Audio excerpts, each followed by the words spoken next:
mahal niya sa buhay. Itong isang kapatid na babae, maghahatid siya ng pagkain. Siguro kating-kating na yung isang kinorner niya yung maghahatid ng pagkain. Alam niyo po, na-shock siya sa nangyari. Sabi niya, tumigil ka nga, hindi ka na nahiya sa mo, ang tanda-tandaan mo na. Ayun ba mapapasinungalingan natin? Kaya ang hating gabi hanggang madaling araw, inahanap namin yung kapatid. Diyan sa Brazil, inahanap namin yung kapatid. Dahil awang-awa kami sa nangyari dun sa kapatid. Meron pa akong alam, nag-drugs. Hindi mo mapapasinungalingan yan, Mr. Daniel Rason. Sinuspindi mo ba siya? Ipinakalat mo ba sa mga kapatid, sa mass message, na yung sinasabi ko na nag-drugs, na i-block nyo yan. I-block nyo yan. Dahil nag-drugs yan. Pangit. Ngayon, sinasabi nyo kayo ang sa Diyos, kina-character assassinate nyo ko.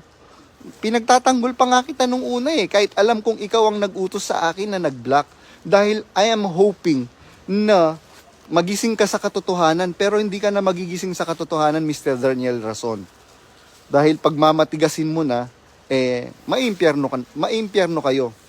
Huwag ninyong ipagmalaki na mga sa MCGI, hanggat hindi nyo binubuksan yung mga isip ninyo, makakasama kayo maimpyerno. Sabi ng Biblia, yung bulag na taga-akay at yung bulag na inaakay, kapwa mauhulog sa ukay.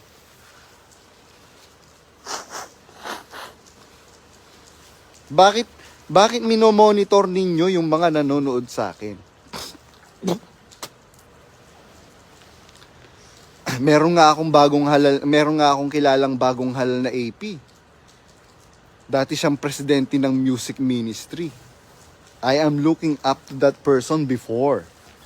Pero, biruin mo, meron akong kapatid na nakasama sa Cambodia. Naging bao siya.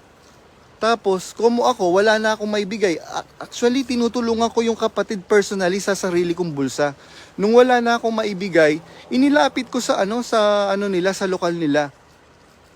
Tapos, sabi nung manggagawa, nung lokal nila, bro, sabi niyang ganyan, inilapit ko po sa zone servant namin. Ayaw po siyang bigyan kasi daw po tinulungan na. Sino po ba ang zone servant nyo? Sabi kong ganyan. Binanggit niya si Brad Perry Quaresma daw.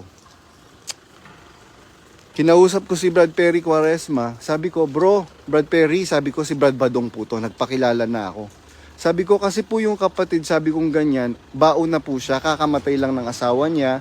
Tapos meron po silang anak na na nag-aaral.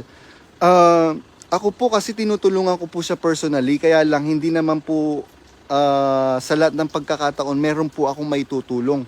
Alam niyo po mga kapatid, mga kababayan na nakikinig ngayon sa live ko, alam niyo po ang sagot ni Brad Perry Quaresma na bagong halal na aliping pampuok.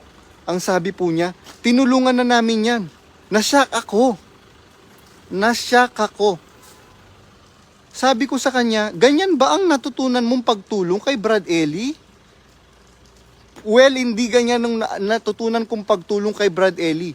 Ang pagtulong na natutunan ko kay Brad Ellie, habang nangangailangan ng tulong yung kapatid, tulungan natin. Grabe kayo dyan. Tutulong lang kayo isang beses, tapos ire-report ninyo, tinutulungan ninyo. Magano po kayo, mag-imbestiga kayo mga kapatid. Mag-imbestiga kayo sa Middle East, mag-imbestiga kayo sa buong iglesia, pati sa Tapos yung Philippine Loop na yan, pinapapasan ninyo sa mga miyembro yung dapat obligasyon ng pangasiwaan. Tapos, ina-highlight ninyo na ang ganda-ganda. Hindi ba yan nakakahiya? Saan napupunta yung Saan napupunta yung abuloy ng mga kapatid? Wala naman kayong ginagawa ng na ginagawa kagaya ng ginagawa ni Brad Ellie na pangangaral ng salita ng Diyos. Samantalang meron na tayong sariling TV station. Anong ginagawa ninyo? Kaya yung mga nasa MCGI, gumising na po kayo, niloloko na lang po tayo ng pangasiwaan. Alam nyo po siguro, binigyang daan ng Diyos na mangyari sa akin yung ginawang